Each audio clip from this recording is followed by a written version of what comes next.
Good morning, my friends. My name is Lama Jigme. I'm more than just a fashion victim. I'm a non-sectarian Buddhist monk, yogi, healer, teacher, and tantrika. Welcome back to the Core Practices series of videos.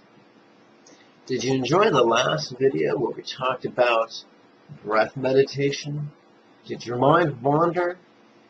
Good. Let's spend a moment or two discussing the wandering mind. When most people think of meditation, they think of three traditions. They think of Taoism, Buddhism, and Hinduism. There's nothing wrong with any of these traditions, but they are different, and we don't want to confuse them. Sadly, over the last few millennia, that is exactly what's happened. So let's break it down. In Neo-Taoism, the goal is to enter into the king where one does not have any thoughts. That's lovely, but that's not Buddhism. That's not what Buddha taught. In Hinduism, the standard is to practice laser-like concentration, where your mind does not move off of its target. Lovely, but that is not what Buddha taught. You see, in Buddha's experience, he found that when he had laser-like concentration, he was able to enter into profound states of bliss, the 8 jhanas to be precise. But when he came out of meditation, his afflictions, his emotional impulses pounced on him like a cat that was waiting for a mouse outside of its hole in the wall. So in other words, even though perfect concentration gave him profound experiences, it did not transform him. So Buddha discarded it. And what he found was really powerful was this. The mind has 3 modes. It has a peaceful mode, it has a playful mode, and most importantly, it has a perceptive mode that is aware of whether the mind is being peaceful or playful. Now that might sound trite, that might sound obvious, but I assure you, it's revolutionary. Buddha talked about the 4 noble truths, the 4th one being the path to nirvana. He described it in 8 points. I'm going to just mention 3 of those points right now. Contemplation, concentration, and mindfulness. They are not the same thing. They are different things. In the last video, we took breath as the object of concentration on the in-breath. On the out-breath, we chose to relax. That was our contemplation. Now I'm going to tell you the mind has a tendency to wander. And that wandering is neither good nor bad. Many people practicing Hindu meditation, and they find their style meditation, when they find their mind wandering, just as quick as they can, they push it back into its object of concentration. Buddha said before you do that, number 1, be aware that your mind has moved. Number 2, find the joy, find the humor in the absurdity of the mind moving, or what the mind moved to, or whose mind moved in the first place. In other words, find the humor, find the joy. I used to think that enlightenment was a prerequisite to joy. But I was actually the opposite, that joy is a prerequisite to enlightenment. How neat is that?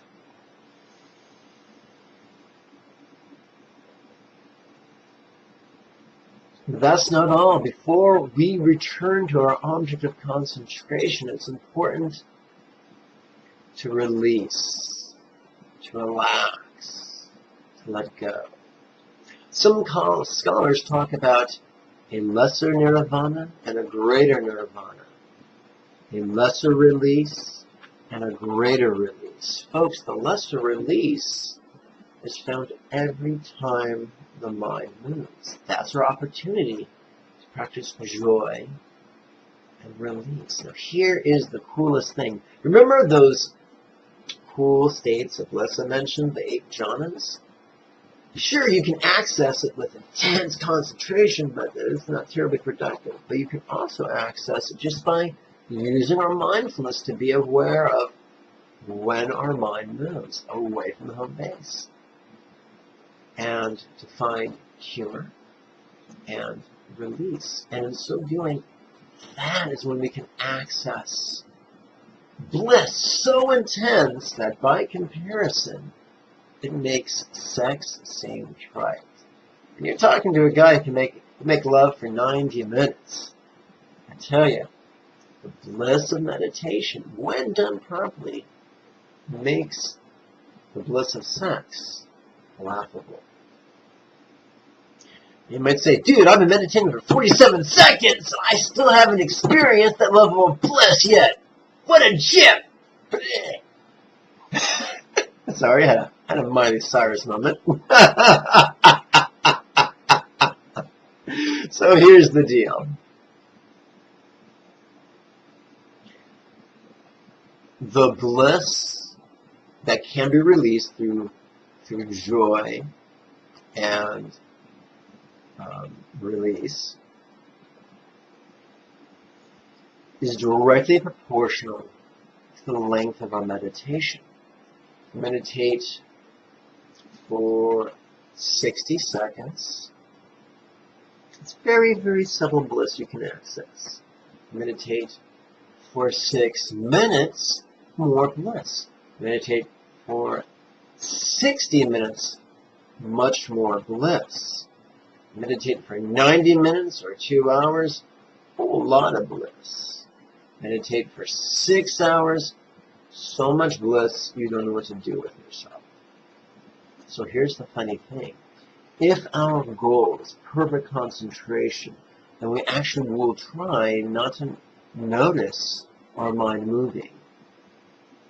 And that will squelch and inhibit our mindfulness. They're very bad. If our goal is simply to be aware of mind moving, that will actually increase our mindfulness. And at a certain point, we'll have the intellectual acumen to be able to not only be aware of when mind moves, but be aware of the triggers that make it move. And that is huge. If psychotherapy asks why, Buddha asks what. And as one who has sampled many flavors of psychotherapy and many flavors of contemplation, I'm here to tell you that Buddha's method, when it's used properly, is deeply therapeutic. It can heal, or at least take the edge off of PTSD and major character flaws, and help us to evolve rapidly, which is exactly what we want. Now that I've hyped up the idea of joy and release, let's play with it right now. We're going to play with it with a series of, series of 5 exercises. It'll take about 2.5 to 3, about 1.5 to 2 minutes. Super easy. But don't let the ease of these exercises confuse you. So I invite you to sit up straight, head over shoulders, shoulders over chest. If you're sitting in a chair, feet flat on the ground. If you're a woman, I recommend left hand in lap, palm up, right hand on top of that. If you're a boy, I recommend the opposite. Right hand in lap, palm up, left hand on top of that. Girls, left hand on the bottom, boys, right hand on the bottom. That's simply a consistently observable phenomenon that's been pointed out to me by some of my teachers. So let's train our mind and our body upon the path of joy and release. It's kind of like catch and release, but without torturing innocent life forms, like trout.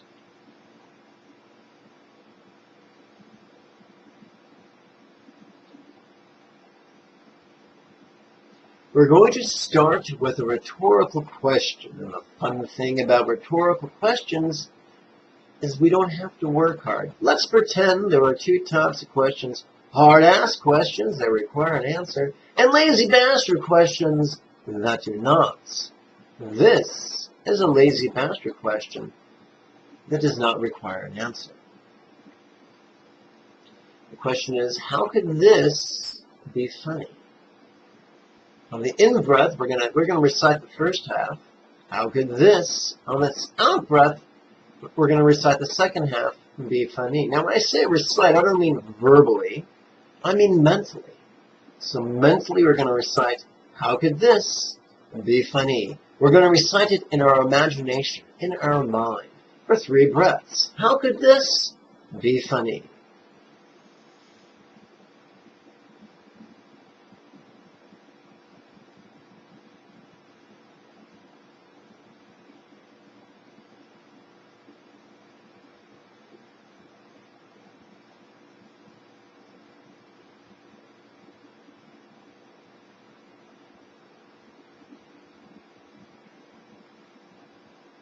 Now let's train our facial muscles how to smile. The easier it is for our face to smile, the easier it will be for our brain to smile.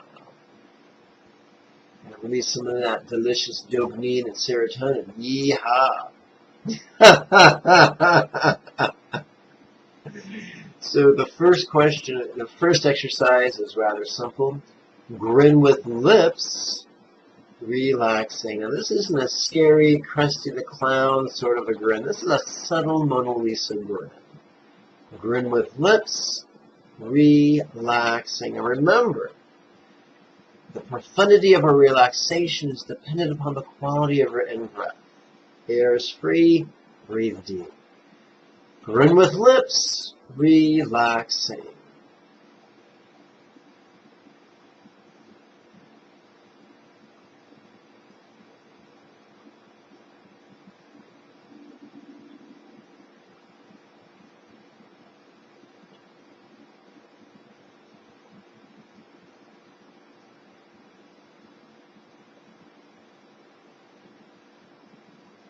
And now grin with cheeks, releasing.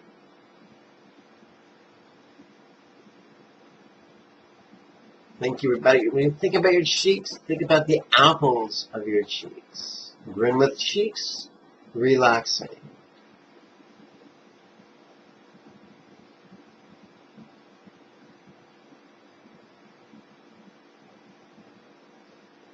Now grin with your eyes. Obviously, you cannot change the shape of your eye sockets. That would just be creepy and like something out of a sci-fi movie.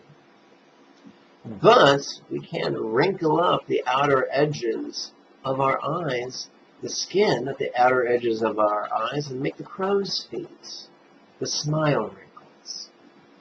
Grin with eyes, relaxing.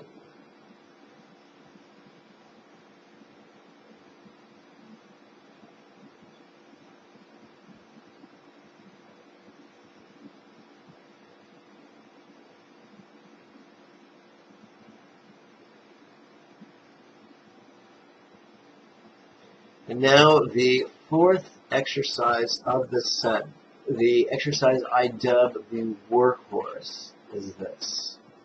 We're going to take the question, how could this be funny, and shorten it to 3 syllables. How funny? It's not an exclamation point. We're not lying to ourselves and pretending we find humor where we don't. It's a very, very, very concise question.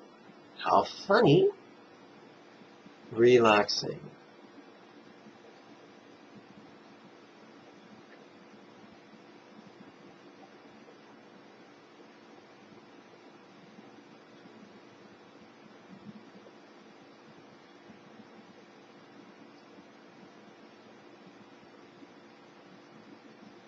Why do I call that the workhorse?